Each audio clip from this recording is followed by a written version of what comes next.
ये जो शिमर था ना पानी बंद करने वाला, हुजूर की औलादे पाक को कत्ल करने वाला, जब मुख्तार सकफी की फौजें इसके पीछे लगी ना तो ये दौड़ा मदीने की तरफ। मुज़ाफ़ात मदीना में दौड़ता दौड़ता दौड़ता दौड़ता एक ऐसे खेमे में दाखिल हुआ जिस खेमे के अंदर मुसल्ले पे इमाम ज़ैनुल आबिदीन तशरीफ़ फरमा। यूँ नज़र उठी इमाम आली मकाम।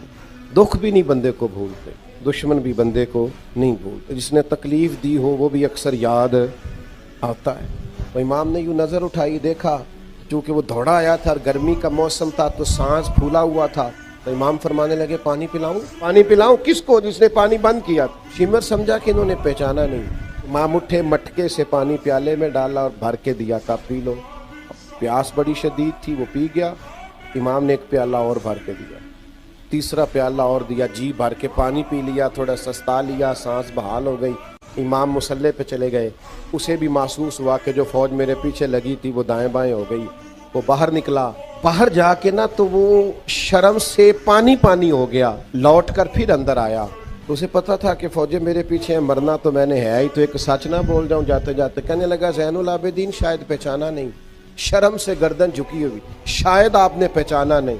इमाम अल्लाह का जिक्र कर रहे थे, यूं आंख मुबारक उठाई, फरमाया करबला में मेरा सारा ख़ानदान तूने प्यासा ज़िबा कर दिया, मैं तुझे भुला सकता हूँ?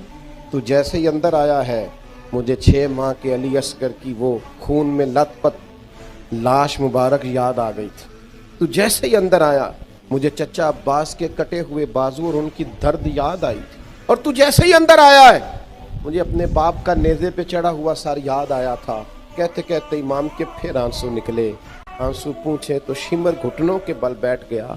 कहने लगा ज़ैनुल आबिदीन पहचान गए थे तो फिर पानी क्यों पिलाया?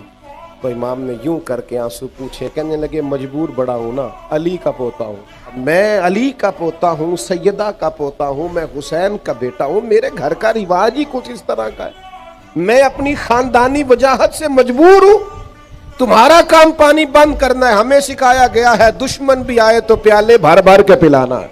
हमारा स्टेटस नहीं कि दुश्मन की तरह उसकी सतह पे आकर उससे मुकाबला